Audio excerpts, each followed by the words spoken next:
How retailers world over, especially the Walmart experience, will be dissected here, and how they have leveraged technology to create a better experience for shoppers.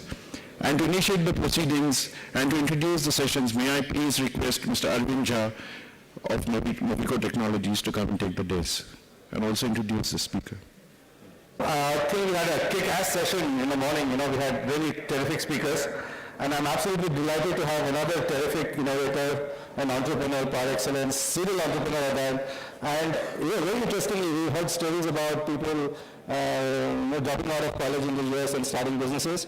Doesn't happen so much in India, but here's a guy who actually dropped out of college to start a business. So I'm very, very pleased to welcome Anand Rajaraman, founder of Generally, sold it to Amazon, founder of Cosmic, sold it to Walmart, and we're going to talk a little bit about how data analytics is changing the retail experience. Anand.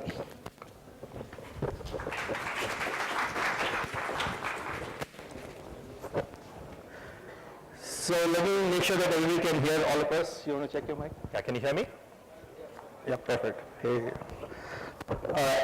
So as I shared with you, he's one of those few people who has a deep experience of how online retail businesses run or online shopping businesses run, because his company generally was doing comparison shopping, got acquired by Amazon, then he did a little bit of stint at Amazon. And then he's also now getting a sense of how a physical store like Walmart is run, because now Cosmics, which is another analytics company, got acquired by Walmart. So Anand, let's start from there. You are probably one of the few people who understands shopping from the story. Tell us how things are coming together. Are things coming together? The way I like to think about it, right? Yeah, sorry.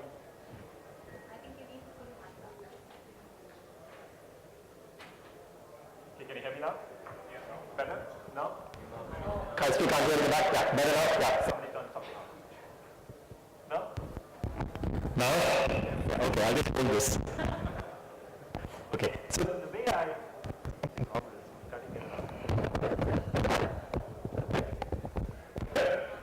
yeah.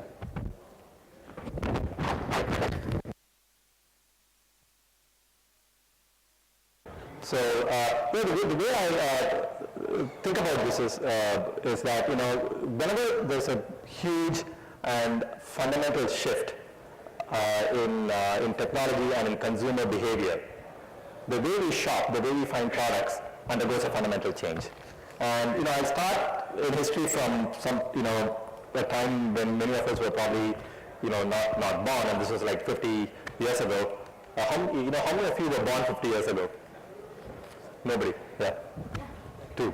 So 50, 60 years ago, a big change happened in the US, and that was they built the highway system, right? The highway system was something really, really fundamental, and that changed shopping behavior. Before then, people used to go to neighborhood stores and shop, but when there were highways and people could drive a long way, that led to what's called big box retailing, right? So that's when companies like Walmart got their start and built big stores on the highways. And with these big stores on the highways that are not in the center of the city, you could put many more products because the real estate is much cheaper. You could put many more products in the store, and people now had cars, so they could drive to these stores and they could find a broader product assortment. And because you had so many prices, you could drive prices down. So fundamentally that led to big box retailing, right? So that was a big fundamental change in shopping that happened 50 years ago. So the next big change in shopping happened 15 to 20 years ago, and that once again was catalyzed by the development of a new technology, which was the World Wide Web, right? So when you have the World Wide Web, then that led to the birth of e-commerce, and that was a very fundamental shift in the way we shop. What's happening now in the last 2 or 3 years is that there are two massive fundamental disruptions that are happening that are once again changing consumer behavior in a very fundamental way. Those two are mobile and social. Right? So we're all carrying smartphones, and more people are. And people are spending more and more time on Facebook. And if you put these kind of two trends together, there's going to be an inflection point, a fundamental change in the way we shop. And that's, what we're doing here at Walmart Labs, this is where I work right now, is trying to figure out what this next generation of shopping is going to look like that combines mobile and social together with the retail experience. So that's what we're trying to do. So that's a great point to bring in this buzzword called so-lo-mo, social, local, and mobile. Is it really having an impact? Are companies like Walmart or the big physical retailers, do they really care, and why do they care? Sure, I mean, everybody has to care, right? At the end of the day, these are fundamental and massive shifts. I mean, just to put this in context, right, in the US, about 2 quarters ago, the first time, when the number of smartphones sold exceeded the number of feature phones. What this means is, within a very short time, everybody's going to be carrying smartphones. So when all your customers are doing something, you have to pay attention, right? So clearly, so everybody has to care, and people are spending more and more time on social media. And the analogy that I use is, stores are kind of commerce happens where the people are, and if people are all on social media, that's where the commerce is going to happen. Right, so everybody has to care. So we've seen a plethora of startup in the reference game. So you say, okay, you can shop better if somebody references you, and a lot of people are trying to use Facebook, for example, or Twitter, for example, or other social media. And you spend a lot of time looking at the data analytics of unstructured. This is basically unstructured data. How do you make sense of unstructured data, like exists on social networks? There's the interesting thing is, right. One of the key realizations that we had at Amazon, I was in Amazon during the early days, is that you can use data to improve the customer experience. So this was a very fundamental insight that we had, and it sort of permeates all aspects of it. If you have used Amazon or pretty much any modern e-commerce site, you go there and there'll be things like people who bought this product also bought that product, things like that. So those are all based on data, purchase behavior, what customers bought, and sort of correlating that together. The interesting thing is the data that most retailers, most other companies have had access to until now was gathered at the company itself. How did customers interact with my site? Or how did customers interact with my company? This is the only information that I had, right? And I can use this information to make my site better, to make recommendations and so on, and that's terrific. But what will sort of, the change because of social media that's happened is that there is massive amounts of data that are out there that are not on my site. Right? My customers are not spending most of my time on my site. They're spending most of their time on Facebook. They're spending most of their time on Twitter. So there's more information about my customers on Facebook and Twitter than on my site. Right? So, so if you think about most companies, we use data about how our customers interact with us, but we don't use data about what our customers are doing when they're not interacting with us, which is most of their lives. Right? So that's the data that's truly valuable. And it's the nice thing about social media today is that all this data is actually to the first approximation available. If you can get a customer to install a Facebook app, you have access to what the customer is doing, or what they're tweeting is also publicly available. So what we're doing is that we're trying to use this data that's publicly available, right? And this is like a massive fundamental change in the way the world has operated. Until now, the biggest data sources have been hidden away in corporations, right? They've been corporate data sets. For the first time in the history of the world, we have all this data that's free and publicly available. Right, and so this is this big data is a type that's going to rise a lot of boats. It's a fundamental new movement, and how we're using this to improve shopping is something I can talk a little bit about. So what we're doing is we're trying to understand, based on what people are doing on social media, what their interests are. We're trying to sort of, Vinod Khosla spoke a little bit about this earlier today in his session. He spoke about the taste graph or the interest graph as opposed to a social graph, right? What you have on Facebook is a social graph, who your friends are. But your shopping behavior is most directly influenced by what your interests are, not necessarily by what your friends are. Let me interrupt you, sorry, Vinod. But there's also a lot of people who are saying, this is what I had for lunch and this is what I had for breakfast on Facebook. Right. So there's a lot of noise as well. well. Of course. And that's why you need, and that will be of interest to somebody who's selling lunch, right? But, so, it depends on the kind of information that you're looking for. So that's where the power of technology comes in, is to aggregate all this data, remove the signal, remove the noise, extract the signal, and figure out what people's interests are, right? Figure out that, for example, I'm interested in tennis, or I'm interested in cricket, or something like this, and then use that information to suggest products to me. Right? So that's something, so we're building the interest graph based on the social graph, and we're using that information to better connect customers with products. And how is the mashup happening? So, again, we've seen a bunch of startups happening in the location-based retailing, location-based referencing, location-based coupon. How is location, the data analytics from this unstructured data, and the personalization movement, how is it all coming together? And what's driving this trend? Is it tablets? Is it mobile phones? Is it connectivity? What's causing this to happen? The thing that's causing it to happen is that the people are sharing this information. That's the fundamental thing. Whether they're sharing it from mobile or from their tablet or from their laptop, I think that's the fundamental notion. But because you mentioned location, let me also talk about another example of the kind of thing that we're doing that I think a lot of other companies could be doing. At Walmart, we have something like 4,000 stores all over the world, okay? And they're in very different locations. And they're in different countries even, right? And even within the US, we have several thousand stores, and each store is in a different community. A store, we have some stores on the West Coast, we have stores on the East Coast, we have stores in the Midwest. And what people want, there are some things that all customers want that should be in the stores. But in general, not all stores should carry the same set of products. Right? A store should carry a set of products that reflects the interests of the community in that area, what people in that area are looking for. And so far, it's been really hard to determine what the interests of the people in a neighborhood are and let that be reflected in the store assortment. Well, this is once again where we're using social data. We are looking at the people who live in the neighborhood of each store, in the community around each store, and doing analysis of the interests of those people based on Facebook and Twitter. And then we're coming up with insights into what products each store should be carrying. That's different from every other store. Is it going to become a little bit of a Big Brother syndrome where, the digital tracks will be tracked by all these retailers and they'll be after you saying shop, shop, shop all the time? Is it going to be something like that? Is it scary or is it really an opportunity?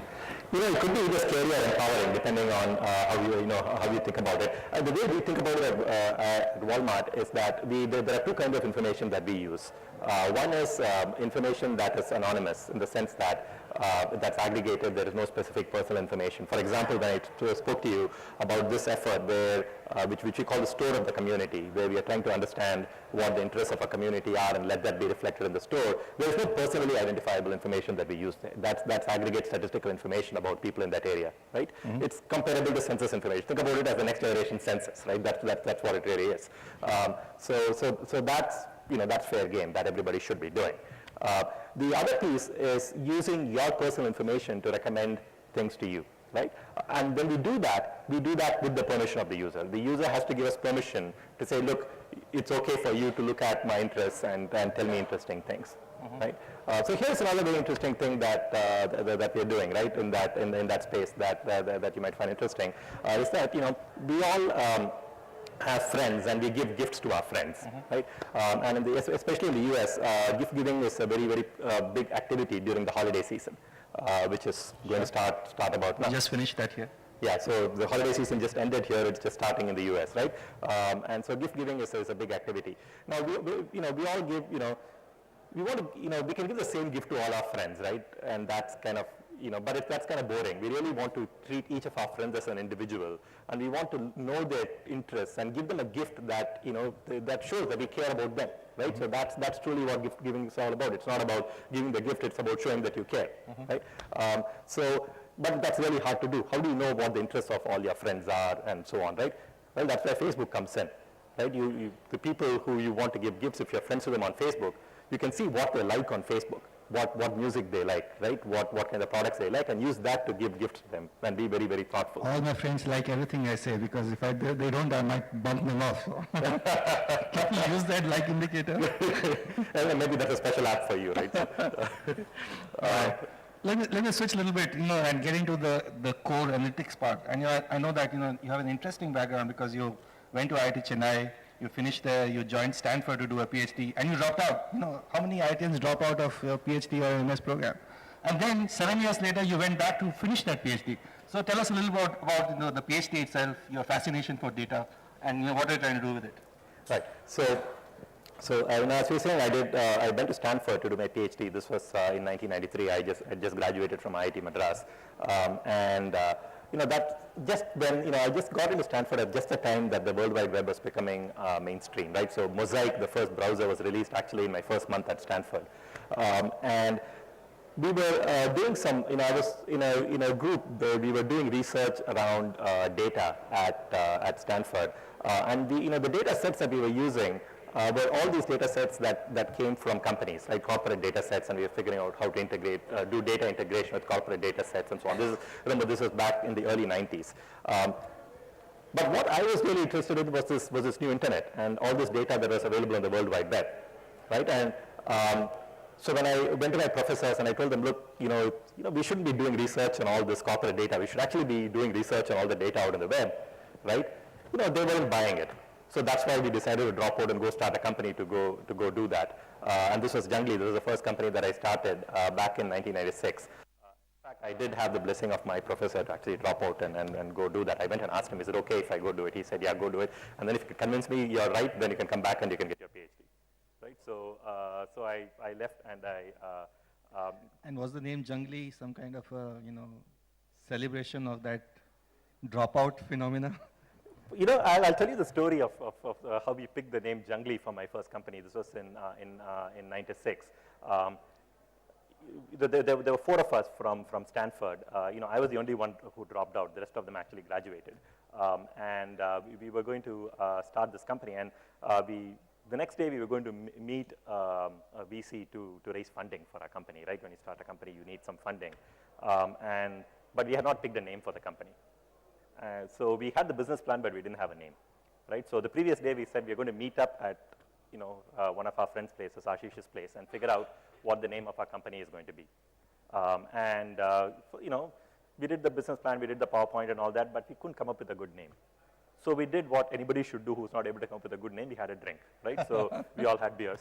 And then after several beers later, we still hadn't come up with a name, right? Then one of us thought about, what inspires us really to do what we're doing. Just before we had the company that had gone out from Stanford, that had been started by students was Yahoo. And Yahoo had just gone public. And we were really impressed by, what Yahoo had accomplished. And we wanted to be the guys right after Yahoo. And then we remembered that song from the movie Jungly, right? Chai koi mujhe jungli kahe. Do you have, how many of you have heard that Shami song? Kapoor is the inspiration. Shami Kapoor is the inspiration. Shami Kapoor says, Yahoo chai koi mujhe jungli kahe, right? And then we said, after Yahoo comes Jungly. So we said that shall be the name of our company. It's going to be called Jungly. Wow. And more than that, every time we actually pitched a VC to raise funding, we'd play the Shami Kapoor song. We'd actually take the Shami Kapoor song and play it to VCs on Sand Hill Road as we raised funding. Maybe that's why they turned us down, but we did it anyway. All right. So having finished your PhD, and last night we were having a chat, and you mentioned absolutely fascinating insight into how large shifts of paradigm of data causes new economy to come up. And he named an astronomer called Thor Tafe. No. Well, so let me tell you the story. Yeah, why don't you sell it? Yeah, exactly. And this is a story about data, right? I mean, this has been my fascination. It's about how data changes things. All of us are kind of familiar with Newton's laws of motion, right? Force equals mass times acceleration. And that single equation is fundamental to most of modern technology. We sent a man to the moon based on that equation, right? And if you think about, how did that actually come about, right? New theories like that don't come out of a vacuum. They come out of data. There was this guy called Tycho Brahe. He was an astronomer back in the 15th century, and he studied the skies, and he looked at all the moons of Jupiter and Saturn and stuff like this, and he made a detailed kind of record of their positions over a really long period of time, and in the 15th century. And this was, I claim that this is the first database, right? This is the first really decent sized database that was ever created. And this is 15th century. This is the 15th century. Clearly, it was not a digital database. He wrote it on in a book, and this is the first, real data set that was created. And there's a guy called, Tycho Brahe had a student called Kepler, Johannes Kepler, and Johann Kepler studied Tycho Brahe's data, and he came up with Kepler's laws of planetary motion. He figured out that planets actually move in ellipses around the sun, and some properties around that. And then Isaac Newton built on this, and he also used all of Brahe's data to come up with his law of universal gravitation as well as his Newton's laws of motion, right? So, and then once you have that theory, you can do wonderful things with it, right? You can build the modern society on it effectively. So you start with data, you come up with theories, and you build modern society, right? So that's kind of the way it works. So far, if you think about all the data that we've had, the biggest data sets have come from the skies. They've come from observing astronomical data, right? So, and that's where we have modern physics coming from. For the first time today, right, we have data about ourselves at unprecedented scales. So this is what social networks are all about, right? Social networks give us data about humanity and human behavior and society in the same way that Tycho Brahe's data set provided data about planetary motion, right? So this data is going to revolutionize every single field of human endeavor that we can think of, sociology, psychology, economics, everything. And you said this is like a new gold rush. Yeah. There is gold hidden in the social data. There is absolutely, clearly it's going to revolutionize business as well, but I think it's going to be much more fundamental than that. It's going to revolutionize science, not just business. So tell me now, what are the things that entrepreneurs here can do in terms of looking at this data, providing some analytic APIs or frameworks, or what should people do to take advantage of this insight? So I think the most important thing people can do is to go jump into this data and start studying it, right, and sort of applying it in all kinds of interesting areas. Regardless of what business you're doing, I think we can use data to improve it, improve it further. Okay. And how is Walmart or yourself looking at the future of the shopping experience? What does it look like? If you were to describe a case study of a 2020 man walking into a retail store, is it that before he's come there, everybody knows what he's buying? I know. Yeah, somebody said, right, the best way to predict the future is to invent it. So I can only try to tell you what I'm trying to invent, and hopefully that becomes the future. So, if you think about shopping today, there's two fundamental modes of shopping. There's e-commerce where you shop online, and there's offline commerce, bricks and mortar, where you go and shop in a store, right? What's going to happen over the next few years is that the lines between these two things are going to blur, and soon you won't know whether a shopping activity is happening online or it's happening offline. These two will get completely integrated. So let me give you some examples, sure. right? When we shop online, let's say you're buying a book on Amazon or Flipkart or whatever your favorite site is. We rely on so much information that we take for granted. Other people have read the books, they've rated it, they've written reviews, right? And we look at all these things. And this is true for pretty much any product that you buy online. But when you walk into a store, you see a whole bunch of products. There are no ratings and there are no reviews. There is no information to help you make the decision, right? So why is that the case? That shouldn't be the case. There should be as much information. All the information that's available online to help you make a decision should be available offline as well to help you make that same decision, right? And that information might come from social media. It might be what your friends have bought. It might be which of your friends have bought this and whether they've had a good experience or a bad experience. What the overall general public thinks about each of these products, right? One sort of way to think about this is the first generation of e-commerce. It was taking all the products that were available on the store and listing them on the web so that you can find them. That's what e-commerce is all about. The next generation of e-commerce, one of the fundamental trends is going to be taking all the information that's available on the web and bringing it to the store, to the physical store, right? So that it's available in the store. It's about taking the web to the store, not about taking the store to the web. So there is a lot of activity happening around, in-store activity, in-store sales, local sales, hyper-local sales. And Shopkick has been, promoting a platform saying you stand before a particular aisle and you can tell you whether this aisle is relevant for you. I mean, based on your shopping patterns, we can give you a discount coupon. You think something like that is going to succeed? I don't know whether that specific thing is going to succeed, but clearly there are all kinds of loyalty programs that are being tried out that use this. I'm sure something is going to succeed. I don't know exactly what is going to succeed, but I think using information about people's repeat purchases and providing them incentives to come back into the store and shop again, I think that's something important, and something is definitely going to work. Speaking of hyper-local, one of the more interesting kinds of things that we are trying out is when you're in a store, right? And you might have a question about a product, or you might want to know, should I buy this or should I buy that, or where are the printer cartridges located, or something like this. And very often we go around looking for a store, somebody in the store, to a store associate to kind of help us. And usually the store associate doesn't have a clue, right? Because there are so many products in the store. How will they be an expert on all the products, right? But sometimes there could be another customer in the store who might be able to help you, right? So one of the things that we are trying out is, can we build a dynamic social network within the store, right? Of all the people who are within the store at any point, can you ask somebody within the store, hey, can you help me with this? Interesting. Right? So that's as hyper-local as it's going to get. It's a dynamic social network that's hyper-local to that store right now. All right, so I'm coming to the end of my questions. Just two more questions for you, but I'm going to ask one now, and then go to the audience, and then we'll come back to the last question. So obviously, a lot of this analytics will be powered by math, right? And we have tons and tons of people in India with good math skills. That's kind of given, right? We are good at maths. So what is Walmart doing to exploit or to harness all this math talent? Are you doing something? It's funny that you should ask. So I head up this group within Walmart called Walmart Labs, where we are doing, we're working at the intersection of social, mobile, and retail, and trying to power that.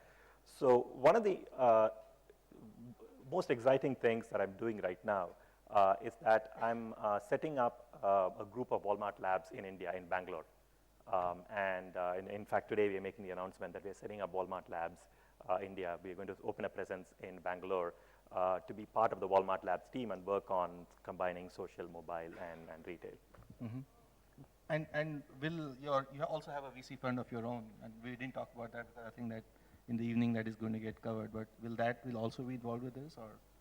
No, I'm fully with Walmart these days. I'm not running a VC fund anymore.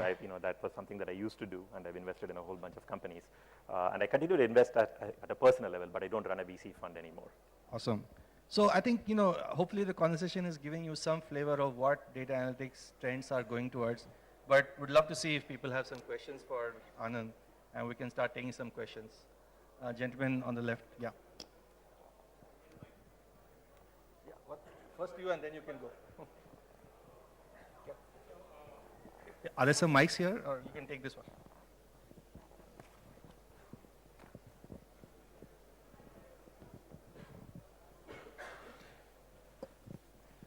Okay. One of the events which is happening in last few years is also about the online deals, and there are several companies coming up to online deal sites, and companies like Groupon. So I have two questions. One is is this business model like consumer going to online deals, getting coupons, and then eventually going to retailers and making the purchase? Is this business model sustainable?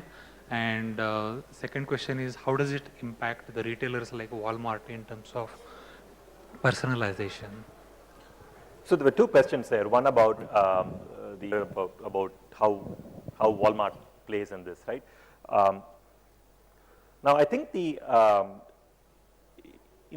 there are many companies in this space that offer daily deals and so on. Whether this is going to be a long-run successful industry is yet to be seen. Clearly, we are seeing examples. We're already seeing signs of what's called deal fatigue, right? People are getting too many deals, and they're getting fatigued by the number of deals they are getting.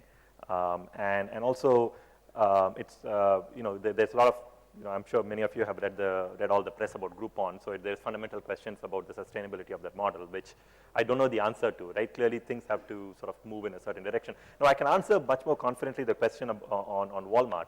Walmart, our fundamental philosophy has always been what we call everyday low prices. What that means is that every day we offer the best price possible to the customer. And we don't play a game of sort of artificially lowering the price on some products to entice the customer in and then boosting the prices of other products to make a profit. So we don't play that game. In fact, at Walmart, one of our rules around everyday low prices is if you push a price down, we can't push it up again for a very long time. We can't play a game of just lowering the price for a short time. We can't do that. That's because we believe that customers should come to Walmart because the best deals are available every day. We don't need to create a special promotion because there is no special promotion. You're getting the best price every day. And this is generally true. Walmart's prices are a great value already, and they're much lower than most other places. So we don't see Walmart getting into this game of discounting and offering special deals and so on, because that's not part of our DNA. What we do is everyday low prices. Sure. Gentlemen. In any case, retailers have a huge amount of data themselves before the whole social and local and internet happened. And in your view, are they really using it as effectively? And does this whole flood of new data complicate matters, or does it simplify? What exactly really is happening out there? I don't know whether that the retailers have had so far has been about how customers have interacted with them, right? And clearly a lot of this data has been used for very many things. For example, where in the store to place products is based on what people buy together, and things like that. So there's a lot of data mining that happens using the data that's already available.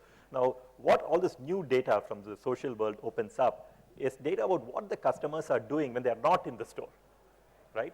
I mean, if you think of any customer, they spend the minority of the time in the store and the majority of their time outside the store, right? So what this opens up is what are customers doing with the majority of the time that they're not interacting with you, right? So in fact, so it sort of complements the data that you have, which tells you about in much greater detail about what customers do when they are interacting with your store.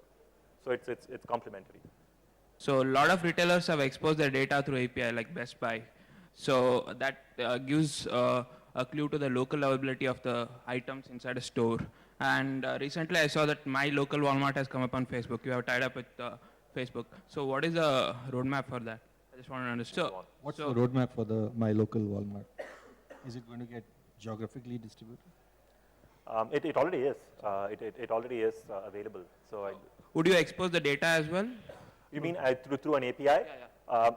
That's something that we might do if there is enough demand. So we fundamentally want to open up more of our data so that people can use it in interesting ways. So that will depend on whether we have enough demand from developers and so on. Is there somebody at the back I'm missing out? Feature in your in your framework. Do you is information visualization important for big data? And we are also witnessing a kind of consumerization of visualization, things like Feltron report and stuff. And do you use serious visualization as part of your analytical tool set in labs? It's a good question. I think visualization is clearly a very important part of understanding large amounts of data, and it's an emerging kind of field and science. I think it's definitely is part of the toolkit of doing anything with large amounts of data. You have to summarize it and communicate it. You need visualization. There was one gentleman at the back, so before we miss him, yeah. Spoke about looking at data and coming up with hypotheses which you can then validate in the market. Is there a science to identifying patterns? Because human minds can see patterns where none exist. So how do you go about looking at data and building your hypotheses? So so the question is, how do you look at large amounts of data and sort of build hypotheses and look for patterns and things like that? What's the title of your PhD? So my PhD was something called the virtual database, but the question you ask is very important, right? I think as more and more data becomes available, we need to train more and more people on how to sort of mine this data and come up with insights and so on. It's an emerging field called data mining that looks at large amounts of data and looking for patterns in it. For the last 4 or 5 years, I've actually been teaching a class at Stanford University on this topic. called data mining, because it's an emerging field and we need to train more people in it. When I first started teaching the class, this was like maybe 2004, 2005, I had 20 students in my class. People had no clue what I was talking about. And then I had 40, and then I had 80. Now in the most recent class, we had more than 100, 150 students in my class. So clearly this is an area that's growing in popularity. More and more people want to learn how to do this. And because there was no kind of textbook that really told you how to do this, my co-instructor and I actually wrote a textbook on how to sort of look at these big data sets and mine interesting insights out of it. It's called Mining Massive Data Sets. Just search for Mining Massive Data Set. It's available freely for download from a website. It's also been published by Cambridge University Press. It's coming out for sale soon. I'll take a question. There was somebody here in the first line. Yeah, go ahead. Generally got acquired by Amazon. So web to brick and mortar, so journey is happening there. And now the next company got acquired by Walmart, where it is a brick and mortar, so the web is happening. Yeah. So you had an extreme amount of personalization information in Amazon. You had almost very minimal personalization information in Walmart, right? How does the big data and the personalization aspects differ in a true context? Can you bring out the differences you saw from what Amazon does versus what Walmart does? Yeah, I think what's the difference between Amazon and Walmart in terms of personalization? So the key is, and when I say Amazon, I mean all online retailers until now. The personalization is based on the data that we have available about the customer, right? Mainly purchase data. We use your past purchases to try to, to sort of guess what you'll buy in the future, right? Now, past purchases are a reasonable, give you a reasonable insight into future purchases, but it's not perfect. For example, many of us have had cases where Amazon recommends very odd things to us, right? And this is because, I might travel this time I might go, travel to Hawaii and I might buy a tourist guide, but that doesn't mean I'm interested in, I want you to keep recommending me tourist guides to Hawaii, right? So, things like this, right? So past purchases are kind of an imperfect window into us, right, for the purpose of making recommendations.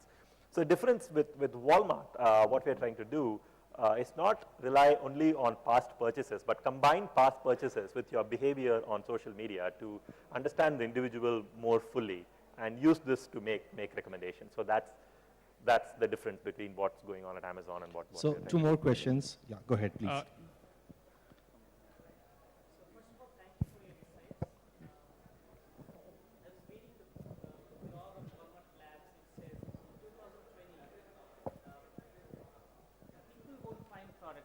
Products will find them. Right, so if you had to do an exercise in crystal ball grazing and say, how would the world look like based on this premise? Because if I close my eyes and think about it, it looks like I'm walking on a highway and products are walking down, getting in my car, some amount of money is evaporating from my pocket. So, it's a very wild world. I think if you had to do some exercise in visualization, what would the world look like? You can think of Shah Rukh Khan making a movie on that. Exactly. Yeah. That's an interesting question. Right? I think we find products in many ways. Sometimes we go looking for them, right? Sometimes they find us because we are kind of in a discovery mode. I think today the tools that exist are great for, if you know exactly what you want, search can help you find it. Where I think there's a big hole is around discovery, right? If you're not searching for something, but it's valuable to you, how do you even know to look for it, right? So I think the big hole today is in the space of discovering things, because there are new products emerging in the world all the time, new things that are emerging. Some of them might be great for you, but you have no way of knowing, and you'll never go search for them because you don't even know that you have to go search for them, right? So I think where I'm sort of thinking there's going to be huge advances is going to be around discovery rather than around search. Now exactly what form will this take, it's hard to know, but that's, I think, the biggest area. Right, I think there was one question. Anand, Yeah, go ahead. Sunil, fascinating story at Jungli and your Walmart story as well. What I wanted to understand was we are getting into a culture of more and more consumption and more discovery. Does it bother you at times that we want to actually reduce our consumptions as human beings and actually make sure that people consume the least amount and still stay happy? And how does that align with business goals at Walmart? So are you saying, does buying give you happiness? Yeah, is it contradictory to continue to buy more and more, or do you want to reduce consumption, make people buy less items and stay happy with that rather than? You know, each person's tastes are different, right? I mean, clearly, so clearly buying doesn't necessarily translate to happiness for most people, but I think people's tastes differ, and as a retailer, our goal is not to impose a value system on somebody. You're saying, look, this is, each customer is different, and we have to make each customer happy. And the nice thing is now we have data to understand each customer as an individual. And if for one customer it may be about buying more and recommending new products and interesting products, and and for another customer it may be actually reducing consumption by telling them, suggesting replacements that are, for example, more more green, for instance, right? So how do you reduce your carbon footprint could be more important to one customer, right? So understanding each customer as an individual and tailoring their shopping behavior to them is what we should do. We don't want to impose our value system on our customers. Super. So I reserved the last question, so let me ask that. So last night we were talking about your wife, and you said she's a fashion designer. So does she have an online store, or does she have a brick and mortar store? That's a good question, right? She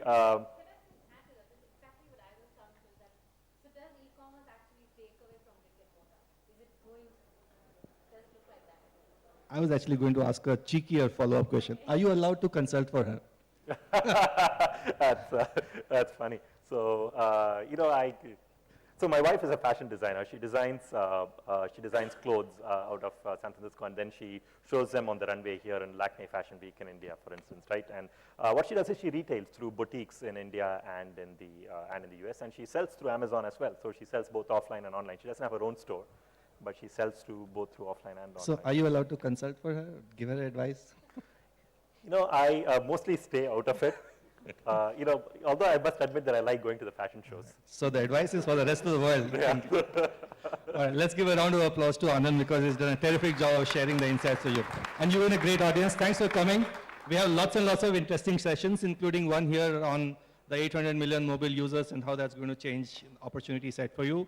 We have an exciting debate happening at 2:30, senior VCs going against senior entrepreneurs, and that should be a little powwow that you should not miss out on.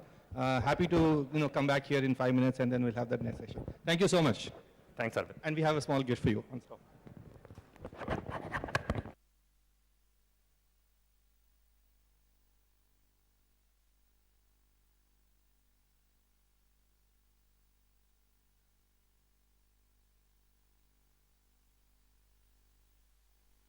Hello. For those who are here, the feedback details are on your screen. Exciting prizes to be won: Kindle, Lava phones, and Akash tablets. Go ahead and vote. Thumbs up, neutral, or thumbs down, whatever you like. So.